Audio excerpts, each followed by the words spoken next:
Welcome back to the Tul World Plus weekly episode. This week we're covering another training secret of Taekwondo.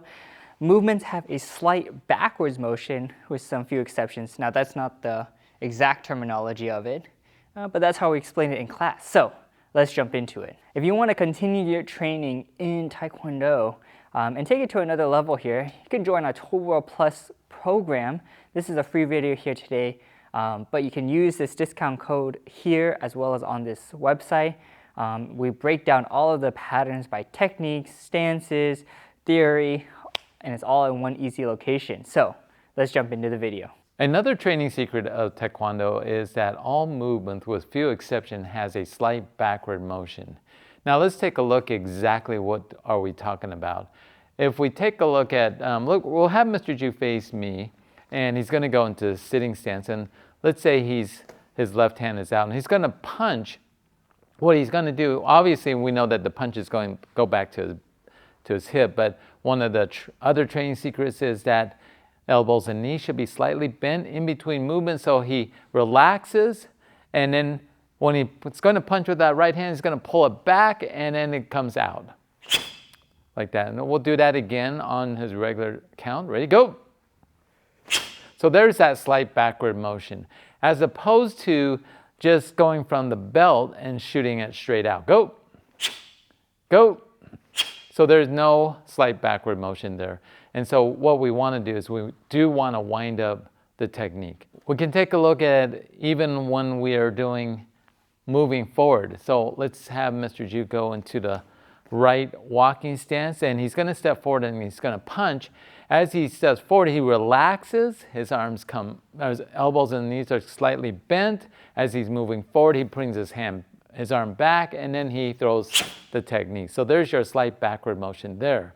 This also applies in blocking technique. So when he moves forward, he relaxes his arm and he's going to wind it up. He's going to have a slight backward motion there, and then he executes the technique. It goes forward. So the other question would be, why do the hands cross in some of the blocking techniques? So when we look at blocking, let's say he's going to do a low side block with his right outer forearm. The maximum amount of power he could generate is really winding it up as far as he can. Without exposing your body too much. So in theory, if he steps forward, he brings his right hand up. This is where his hand's going to be, and then it comes down. So there's that backward motion there. Now, going back, there's also this reaction hand, which would happen to be the left hand, and it's got to also simulate a similar movement. So as he steps forward, his left hand is going to reach out. Now, you'll notice that they should be somewhat similar distance, so this is the reason why they would cross, and then he would execute the technique.